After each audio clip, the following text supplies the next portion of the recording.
तो कुछ मित्रों के प्रश्न हैं। एक मित्र ने प्रश्न किया है कि शील को थोड़ा सा विस्तार से समझाइए। उनका कहना है कि अगर कोई चोर घर में घुस जाए तो उसको हम सही बात कैसे बताएंगे मतलब उससे सच कैसे बताएंगे। ठीक बात है। दूसरा, उन्होंने व्यभिचार को लेकर एक प्रश्न किया है। एक दूसरे मित्र ने कहा है कि आप स्टेप बाय स्टेप बताइए कैसे ध्यान होता है, आपको क्या हुआ ध्यान में, ये कैसे पता चला कि यही सही ध्यान है, ध्यान करने का तरीका कौन सा है, आप कौन सा अपनाते हैं, क्योंकि बहुत कन्फ्यूज़न है ध्यान में। जब ध्यान शुरू किया और अब तक आपको क्या फ़र्क नज़र आया, क्या क्या हुआ, मतलब शायद जीवन की बात कर रहे होंगे कि जीवन में क्या क्या चेंजेज आए। जिस दिन अच्छा ध्यान होता है तो फिर उस दिन सारे दिन क्या होता है।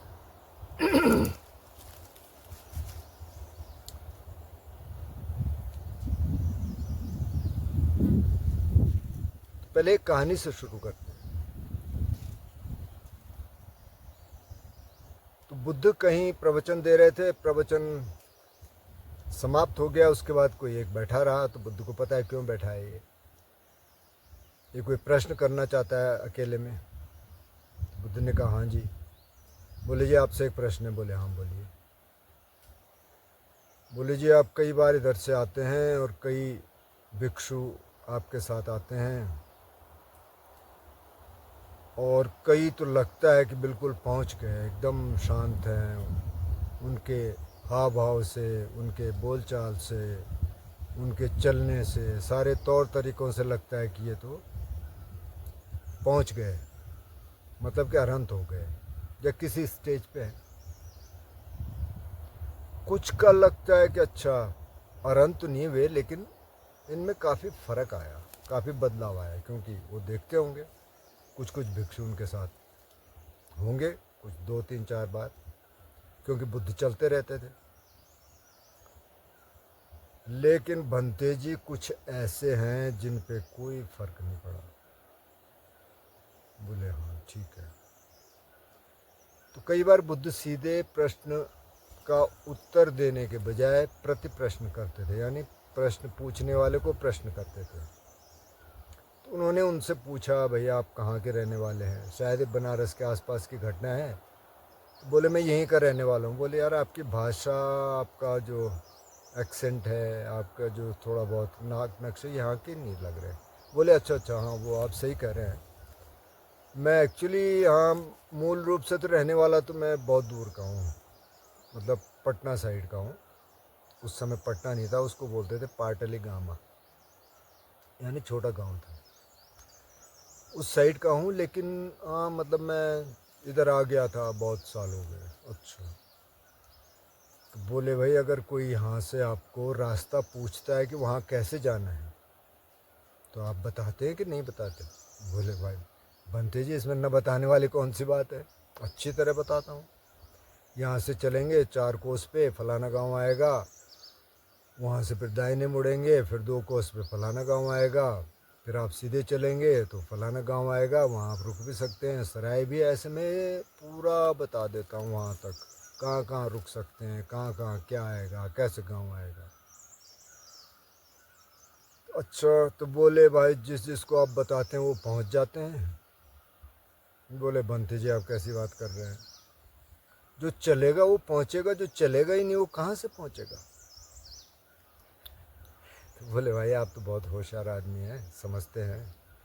तो जो मेरे पास आता है कैसे ध्यान करना है, कैसे शील पालन करने हैं, कैसे समाधि का अभ्यास करना है, कैसे प्रज्ञा को डेवलप करना है, वो लोग या तो पहुंच जाते हैं या कहीं रास्ते में होंगे, तो उनमें आपको फ़र्क नज़र आएगा। अब जो हर बार पूछता रहता है कि हाँ ऐसे होता है वैसे होता है, अच्छा ये क्या होता है, अच्छा वो क्या होता है, और करता कुछ है ही नहीं, वो पहुंच पाएगा क्या, कहीं जा पाएगा। वो तो बिस्तर में पड़े पड़े पूछ रहा है। बोले नहीं बनते जी, क्योंकि आपको तो पता ही है आप कि हाँ समझ आ गई कहाँ। तो कई प्रश्न ऐसे होते हैं, जैसे अब किसी मित्र ने प्रश्न किया है, वो और भी प्रश्न करते हैं कि अगर कोई चोर आ जाए घर में, उससे कैसे सही बात करेंगे।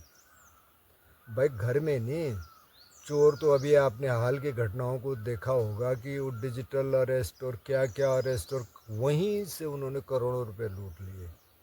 तब तो आप कुछ कर ही नहीं पाएंगे, चोर तो आपसे 10 कदम आगे है। तो वहाँ सच क्या, वहाँ तो झूठ सच सब बराबर हो जाता है। तो ये तो एकदम एक्सट्रीम एग्जाम्पल्स हैं। और चोर माना घुस घर में भी आ गया, हथियार लेके आया, उसने आपकी कनपट्टी पे पिस्तौल रख दिया, आप क्या बोलोगे, सच बोलोगे कि झूठ बोलोगे? तो रोजमर्रा के क्या उदाहरण है, आप रोजमर्रा की जिंदगी कैसे जीते, ये तो एक्सट्रीम होगा ना। कहीं कहीं जिंदगी में एक आध कोई घटना हो सकता हो जाए, हो सकता ना भी हो। तो ऐसे एग्जाम्पल कौन देगा? अब मैं आपकी बात नहीं कर रहा हूँ, लेकिन ऐसे एग्जाम्पल तब दिए जाते हैं जबकि प्रैक्टिस होती नहीं है। आप प्रैक्टिस में तो है नहीं, आप शील का अभ्यास नहीं कर रहे, समाधि का अभ्यास नहीं कर रहे, प्रज्ञा का विकास नहीं कर रहे। फिर प्रश्न पे प्रश्न होते हैं, अच्छा कौन सा ध्यान अच्छा है, कौन सा ध्यान खराब है। भाई आप करो तो सही, फिर तो पता चलेगा ना कौन सा सही है कौन सा गलत है। अब 4-10 चीज़ें खाने की हैं, आप कहें कौन सा सही है, मेरे को खट्टा अच्छा लगता है, आपको नहीं लगता, तो वहीं पे गड़बड़ हो गई। तो आप चख के देखिए ना कौन सा अच्छा है कौन सा खराब है, उससे पता चल जाएगा। तो अब जो भी ये प्रश्न है, इन प्रश्नों का जवाब एक ही है, आप करना शुरू कर दीजिए। तो करना क्या है? और एक प्रश्न ये था कि कैसे पता चलेगा कि ये सही ध्यान है, या मुझे कैसे पता चला सही ध्यान है। तो भाई मैं तो ये बुद्धिस्ट रास्ते को फॉलो करता हूँ, थोड़ा बहुत मेरा बायस भी होगा, मैं मानता हूँ उस बात को। लेकिन आप थोड़ा देखिए क्या परिदृश्य है ध्यान का। दो तरह के ध्यान है, एक तो है समता और एक है विपस्सना। ये दोनों ध्यान बुद्ध ने सिखाए। अच्छा, इसके अलावा परिदृश्य में दो तरह के और ध्यान दिखते। एक तो ऐसा ध्यान है कि खुला ध्यान है, जैसे विपस्सना है, आप जाएं, आप माना 10 दिन का विपस्सना करके आए, उसके बाद आप किसी दोस्त से मिले, आप बता सकते हैं मैंने क्या किया क्या किया, वो भी करना चाहे तो कर सकता है। ये नहीं कि आप टीचर बन जाएंगे एक कोर्स करके, समय लगता है, लेकिन मतलब आप बता सकते हैं क्या आनापान क्या है, कैसे सांस की जानकारी रखनी है, आते हुए सांस की जाते हुए सांस की, कैसे विपस्सना, कैसे संवेदनाओं को देखना है शरीर पे, बता सकते हैं। लेकिन एक दूसरे स्कूल हैं जो ज़्यादा हैं, जो कहते हैं जी आपको तो इनिशिएट करेंगे और फिर हम ध्यान देंगे और आप किसी को बता नहीं सकते। एक बार जहाँ मैं रहता हूँ हर्मिटेज में, आजकल तो मैं कहीं और हूँ, एक पति पत्नी आ गए, तो ऐसे ध्यान की बात चली, वो भी ध्यान कुछ करते थे, किसी बाबा का ध्यान। तो ऐसी ध्यान की बात चली, तो मैंने कहा हाँ कुछ लोग आए थे, मैंने उनको ध्यान सिखाया। तो महिला, आपने ध्यान सिखाया? आप कैसे सिखा सकते हैं ध्यान? मैंने कहा क्यों, क्या हो गया? नहीं नहीं नहीं नहीं, वो तो पति भी पत्नी को नहीं बता सकता और पत्नी भी पति को नहीं बता सकती क्या ध्यान। अरे मैंने कहा आप किसकी ध्यान की बात कर रहे हैं? तो किसी बाबा की ध्यान। उन्होंने, वो तो चुपचाप कान में बोलते हैं। और अच्छा, कान में बोलते क्या है? कोई मंत्र देते हैं तो राम राम जप लो, ओम जप लो, जो भी जप लो, यही है। और वो बताना नहीं है कि क्यों भाई क्या दिक्कत क्या है, क्यों नहीं बताना है? क्योंकि फिर इनकी दुकान बंद हो जाएगी। तो ये देख लीजिए कि दुकान कौन चला रहा है और सही में ध्यान कौन सिखा रहा है। अब जो विपस्सना है, जो बुद्धिस्ट ध्यान है, फ्री ऑफ कॉस्ट 10 दिन का ध्यान है जो गोयनका जी करवाते हैं, कुछ नहीं, बुक करवाना है, वहाँ जाना है, 10वें दिन आप अपने सामर्थ्य के अनुसार दान दे दीजिए। ये भी कोई सजेशन नहीं है कि कितना देना चाहिए कितना नहीं देना चाहिए, दे दीजिए जितना देना। स्टूडेंट हैं तो कम देंगे, अगर आप व्यापारी हैं, अगर आप जॉब करते हैं तो ज़्यादा देंगे, ठीक ठाक देंगे। फालतू का क्यों खाना है किसी का भाई, जा रहे हैं तो कुछ तो देंगे, दान देंगे। तो अब आप यहाँ देख लीजिए, दूसरी जगह जाते हैं तो क्या होता है, आपसे पैसे लेंगे, आपसे अगर आप कहीं दान भी होगा तो कंपेल करेंगे आपको। एक जगह मैं गया कि किसी माई का प्रवचन था, कोई अंग्रेज माई थी, तो साहब उनके जो सहायक थे वो माई आने से पहले कि देखिए जो भी आते हैं हम एक्सपेक्ट करते हैं, पीछे एक डब्बा रखा हुआ है उसमें इतना पैसा तो डालना ही डालना है। माई ने कुछ नहीं बोला उनसे बुलवा दिया सारा। भाई ध्यान पैसे का धंधा नहीं है, ये देख लो पहले आप। न ये प्रसिद्धि का है कि मैं बिल्कुल फेमस हो जाऊं, मेरे को लोग जाने, नहीं भाई। ये क्यों सिखाया जा रहा है, ताकि आपके जीवन में सहजता आई, आपका जीवन खुशहाल हुआ और दूसरे के जीवन में भी आए खुशहाली। तो एम तो ये है। तो ये देख लीजिए कौन सा ठीक है कौन सा नहीं है। अब जो बुद्ध का ध्यान है तो पिछले 2500 साल से चल रहा है, हजारों लाखों लोग कर चुके हैं, अभी बहुत बढ़ रहा है। अब वेस्ट में अगर आप थोड़ा बहुत अंग्रेजी जानते हैं तो आप देख लीजिए कितने चैनल हैं, कितने यूट्यूब चैनल हैं, कितने मोनेस्ट्रीज आ रही हैं, कितने धम्मा सेंटर्स आ रहे हैं। क्यों? क्योंकि ऑथेंटिक है, क्योंकि लोगों को फ़ायदा हुआ, अभी हो रहा है, लोगों की ज़िंदगियाँ ट्रांसफॉर्म हो गई, ज़िंदगियाँ बदल गई। तो ये आपकी चॉइस है, आप इधर जाना चाहते हैं उधर जाना चाहते हैं, लेकिन ट्राई तो कर सकते हैं। ट्राई करिए, 10 दिन का कोर्स करके आ जाइए, काफ़ी सवाल तो उससे ख़त्म हो जाएंगे। तो बुद्ध ने सिखाया क्या, फिर बात वहाँ आ जाती है। हम ये चर्चा कर चुके हैं, लेकिन फिर भी बुद्ध ने 3 चीज़ें सिखाई, शील, समाधि, प्रज्ञा। बस वो कहते हैं इसके अलावा मैं कुछ सिखाता ही नहीं। मैं शील समाधि प्रज्ञा के अलावा कुछ सिखाता ही नहीं। तो शील हैं, 5 शील दिए उन्होंने। हत्या नहीं करनी, किसी भी प्राणी की हत्या नहीं करनी, चोरी नहीं करनी,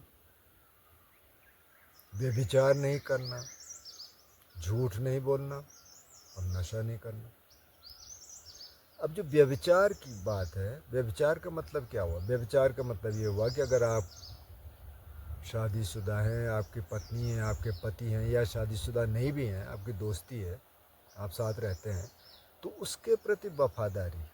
आप किसी, फिर ये नहीं है कि आप इधर ये भी है और उधर कोई और भी है, उधर कोई और भी है, ऐसे नहीं, वो फिर व्यभिचार की श्रेणी में आ जाएगा। या आप ज़बरदस्ती किसी से रिश्ते बनाते हैं, ज़बरदस्ती किसी से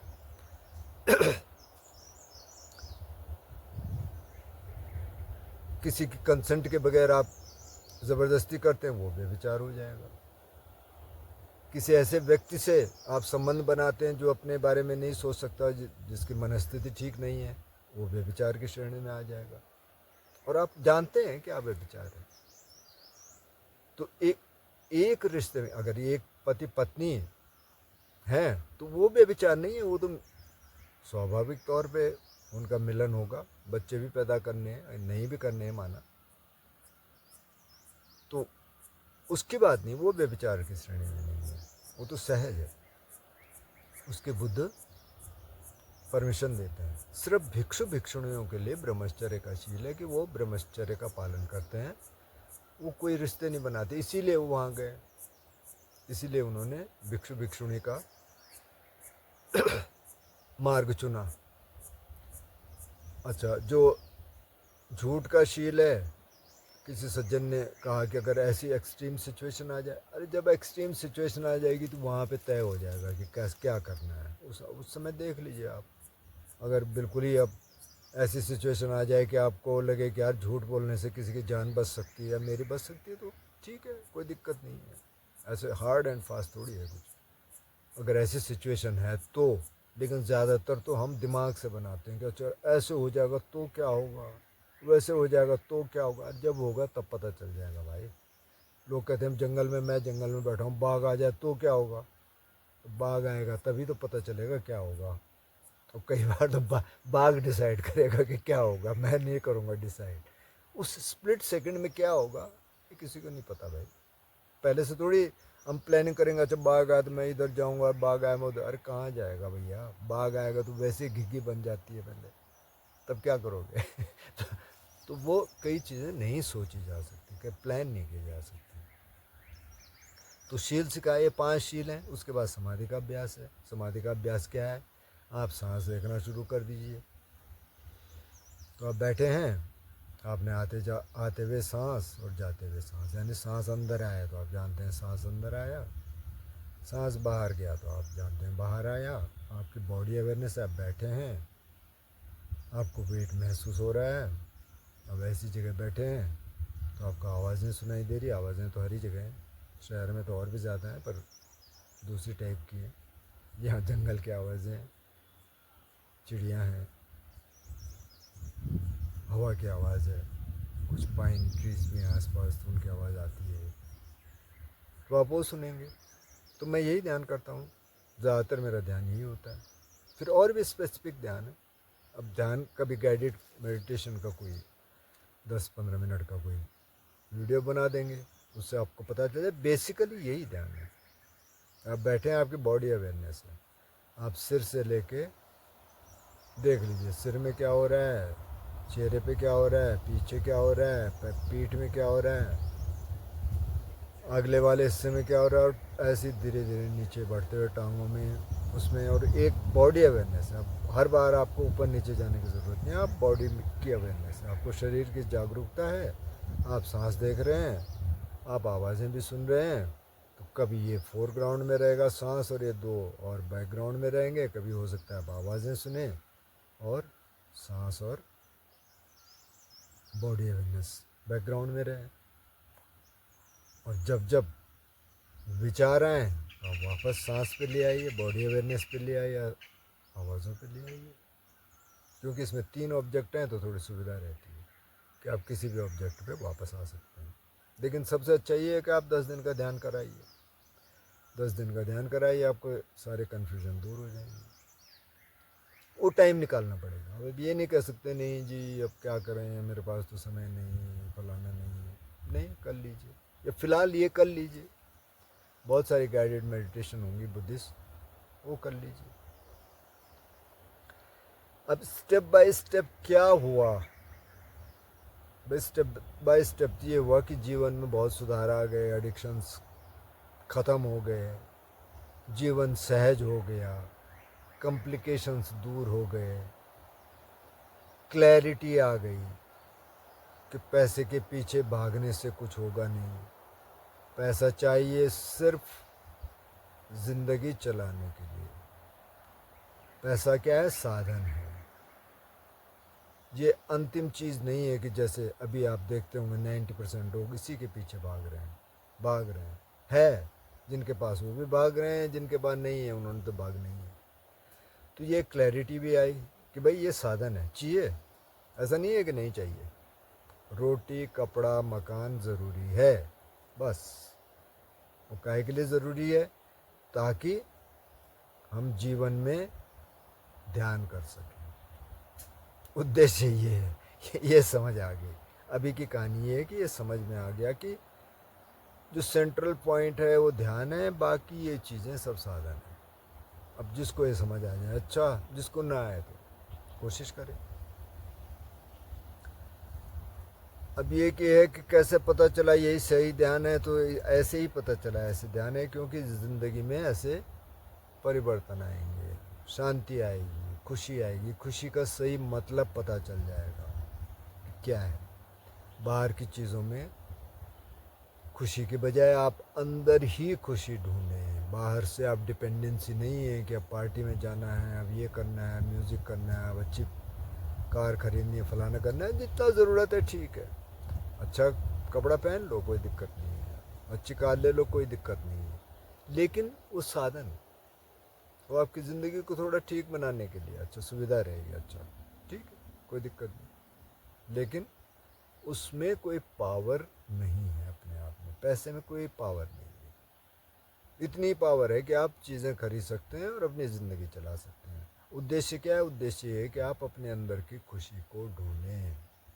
असली बात ये है। और वही विजडम है, वही प्रज्ञा है। जिस धीरे धीरे आपकी प्रज्ञा विकसित होती है, डेवलप होती है, मतलब आप जानते हैं कि अच्छा क्या है, बुरा क्या है। प्रज्ञा यही है।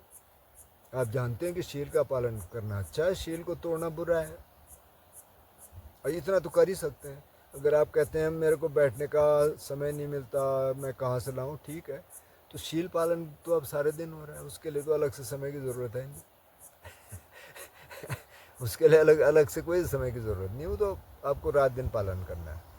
तो उसके लिए सिर्फ डिटर्मिनेशन चाहिए, उसके लिए सिर्फ इच्छा शक्ति चाहिए कि मेरे को पालन करना है भाई। ना तो मेरे को हिंसा करनी, ना चोरी करनी, ना व्यभिचार करना, ना झूठ बोलना, ना नशा करना। ये करना शुरू कर दीजिएगा, अपने आप ही ज़िंदगी में बदलाव आने शुरू हो जाएंगे। फिर थोड़ा बहुत आप सांस देख लीजिए, 20 मिनट, 15-20 मिनट, चलो 10 मिनट से शुरू कर लीजिए कि थोड़ा बैठे आसन पे बैठ जाए, थोड़ा सांस महसूस करना शुरू कर दीजिए, ध्यान होना शुरू हो जाएगा। फिर आपको अपने आप रास्ता मिलेगा। फिर आप 10 दिन का कोर्स कर लीजिए कभी, जब भी मौका मिलता है। और ऑनलाइन भी काफ़ी है, ऑनलाइन भी आप सीख सकते हैं, लेकिन अच्छा है, 10 दिन तो दे ही सकते हैं। तो कुल मिला के तो अब इन प्रश्नों के मेरे को लगा यही उत्तर हो सकते हैं, लेकिन कभी डिटेल में कोई वीडियो बना सकते हैं जिसमें गाइडेड मेडिटेशन हो, धीरे धीरे। अभी तो शुरुआती है, देखते हैं धीरे धीरे।